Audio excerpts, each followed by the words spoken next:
హిమాలయ దేశం నేపాల్ మరో బంగ్లాగా మారిందా? మతోన్మాద ముఖాలు విధ్వంస కుట్రలు చేస్తున్నాయా?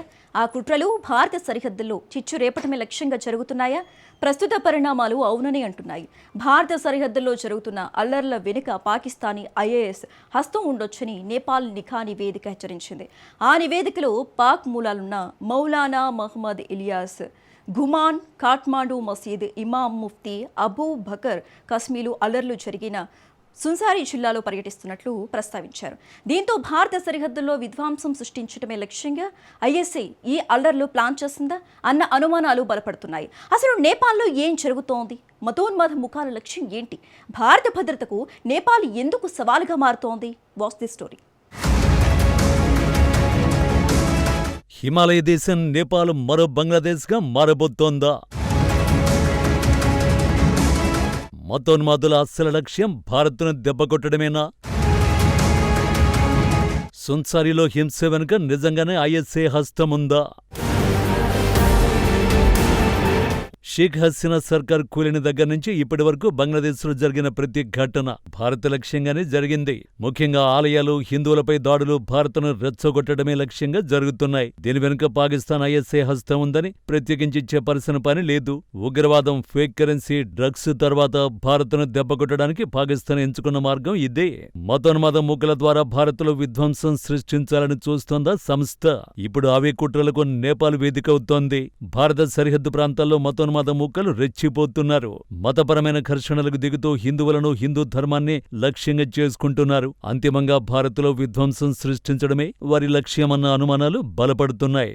కొద్ది రోజులుగా సున్సరీ జిల్లాలో జరుగుతున్న హింస వెనుక కూడా ఐఎస్ఐ హస్తముందన్న నివేదికలు భారత్ను ఉలిక్కిపడేలా చేస్తున్నాయి.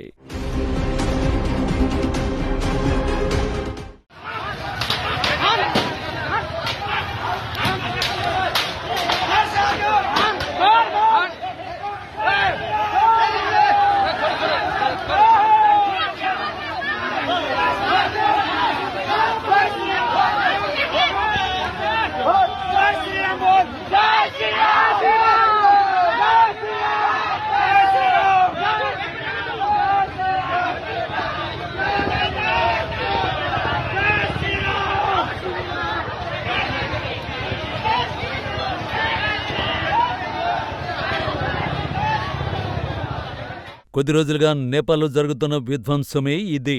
కోషి ప్రావిన్స్లోని సున్సారీ జిల్లాలో 2 మత వర్గాల వేడుకల సందర్భంగా లౌడ్ స్పీకర్ల వినియోగంపై వివాదం చెలరేగి ఘర్షణలకు దారితీసింది. జూలై 26న జరిగిన ఘర్షణలు, పోలీసు కాల్పుల్లో 4 ప్రాణాలు కోల్పోగా పలువురు గాయపడ్డారు. భారత సరిహద్దుకు ఆనుకొని ఉన్న మధేస్ ప్రావిన్స్లోని సప్తరి జిల్లా కొన్ని ప్రాంతాల్లో జూలై 31వ తేదీన నేపాల్ అధికారులు నిరవధిక కర్ఫ్యూ విధించారు. ఈ ఘటన తర్వాత నేపాల్లోని పలు జిల్లాల్లో ఉద్రిక్త పరిస్థితులు కొనసాగుతున్నాయి. దీంతో అక్కడి అధికారులు కర్ఫ్యూ నిషేధాజ్ఞలు అమలు చేస్తూ అదనపు భద్రతా బలగాల్ని మోహరించారు. ఈ పరిస్థితులతోనే బీహార్లోని మధుబని జిల్లా వద్ద భారత్ నేపాల్ సరిహద్దులో భద్రతను కట్టుదిట్టం చేశారు. ముందు జాగ్రత్త చర్యగా పోలీసులు సరిహద్దు ప్రాంతాల్లో శాంతి భద్రతలు కాపాడేందుకు భద్రతను మరింత పెంచారు. బోర్డర్ పోలీస్ స్టేషన్ల వద్ద అదనపు బలగాలను కూడా మోహరించారు. కానీ నేపాల్లో హింస జరుగుతుంటే భారత్ ఎందుకు అలర్ట్ అయింది? ఎందుకంటే దీని వెనుక కుట్ర కోణం ఉండే అవకాశం ఉంది కాబట్టి. తాజాగా నేపాల్ నిఘా నివేదిక ఆ అనుమానాలే వ్యక్తం చేసింది. ఈ ఘర్షణలపై నేపాల్ నిఘా సంస్థ ఆ దేశ హోంమంత్రిత్వ శాఖకు సమర్పించిన ప్రాథమిక నివేదికలో విదేశీ మత ప్రచారకుల కార్యకలాపాలు, సరిహద్దు ప్రాంతాల్లోని అనుమానాస్పద నెట్వర్క్లపై సమగ్ర విచారణ జరపాలని సిఫారసు చేసింది. ఈ నివేదికలో పాకిస్తాన్ మూలాలు ఉన్న మౌలానా మహమ్మద్ ఇలియాస్ గుమాన్, కాఠ్మండు మసీద్ ఇమాం ముఫ్తీ అబూ బకర్ కాస్మీలు సున్సరీలో పర్యటించినట్లు ప్రస్తావించారు. ఇండియా సరిహద్దులోని సున్నితమైన జిల్లాలో విదేశీ మత పెద్దలు పర్యటించారని ఆరోపణలు వచ్చినప్పటికీ వారి సమక్షానికి ఈ హింసకు నేరుగా సంబంధం ఉందనే విషయాన్ని అధికారికంగా ధృవీకరించలేదు. ఈ ఘటనల నేపథ్యంలో నేపాల్ సరిహద్దు ప్రాంతాల్లో మసీదులు, మదర్సాల కార్యకలాపాలు, విదేశీ నిధుల వినియోగంపై తీవ్ర ప్రశ్నలు వెల్లువెత్తుతున్నాయి.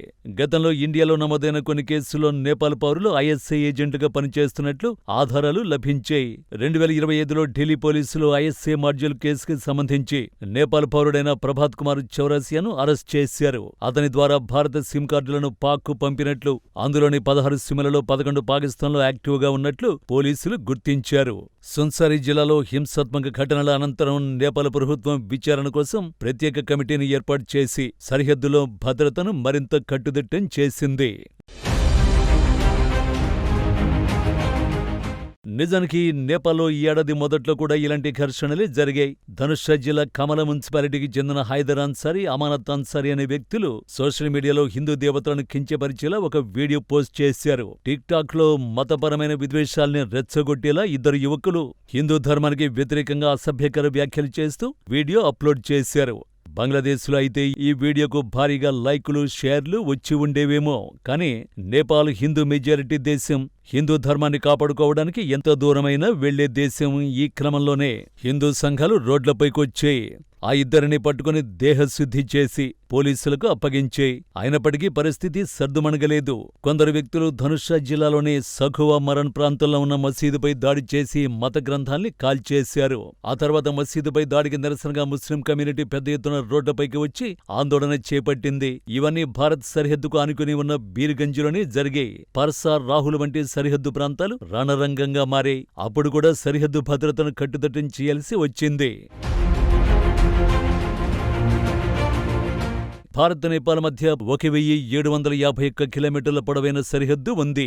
మన దేశ సరిహద్దులో ఎలాంటి కంచెలేని సరిహద్దు ప్రాంతం ఇదే. పైగా ఈ ప్రాంతం భారత వ్యతిరేక శక్తులకు అడ్డాగా మారింది. యూపీ, బీహార్, పశ్చిమ బెంగాల్కు ఆనుకుని ఉన్న ఇండో నేపాల్ సరిహద్దుల్లో కొన్నేళ్లుగా పెరుగుతున్న మసీదులు, మదర్సాలు తీవ్రమైన భద్రతా సమస్యలను కలిగిస్తున్నాయని నిఘా వర్గాలు గుర్తించాయి. ఈ మతపరమైన సంస్థలకు పాకిస్తాన్ నిఘా సంస్థ ISI, విదేశాలలో పనిచేస్తున్న భారత వ్యతిరేక సంస్థలు నిధులు సమకూరుస్తున్నాయని నిఘా వర్గాలు ఎప్పుడూ తెలిపాయి.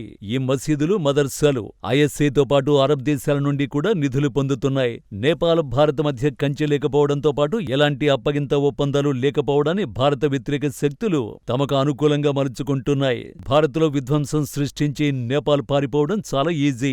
ఒక్కసారి నేపాల్ వెళితే ఎంతటి ఉగ్రవాదైనా సేఫ్ జోన్లోకి వెళ్లినట్టే. ఇదే టైంలో కంచె వంటి పటిష్ట భద్రత లేకపోవడంతో భద్రతా బలగాల కళ్లుగప్పి భారత్లోకి ఈజీగా ప్రవేశించే అవకాశం ఉంటుంది. నేపాల్లో ఏ చిన్న ఘర్షణ జరిగినా ఉగ్రవాదులు భారత్లోకి చొరబడ్డానికి అనుకూలంగా మలుచుకుంటారు. నేపాల్లో వరుసగా జరుగుతున్న ఘర్షణల్ని కాస్త లోతుగా గమనిస్తే వాంటెడ్గానే జరుగుతున్నట్టు అర్థమైపోతుంది. భారత సరిహద్దులోనే జరుగుతున్న అల్లర్ల వెనుక 2 లక్ష్యాలు కనిపిస్తున్నాయి. ఒకటి, హిందువులను టార్గెట్ చేస్తూ మోడీ సర్కార్పై ఒత్తిడి పెంచడం. మొదట బంగ్లాదేశ్, తర్వాత నేపాల్లోనూ హిందువులపై దాడులు జరుగుతున్న మోడీ ప్రభుత్వానికి పట్టింపు లేదని విష ప్రచారం చేయడం. రెండోది, మతపరమైన ఘర్షణల ముసుగులో ఉగ్రవాదుల్ని మన దేశంలోకి ఎగదోయడం.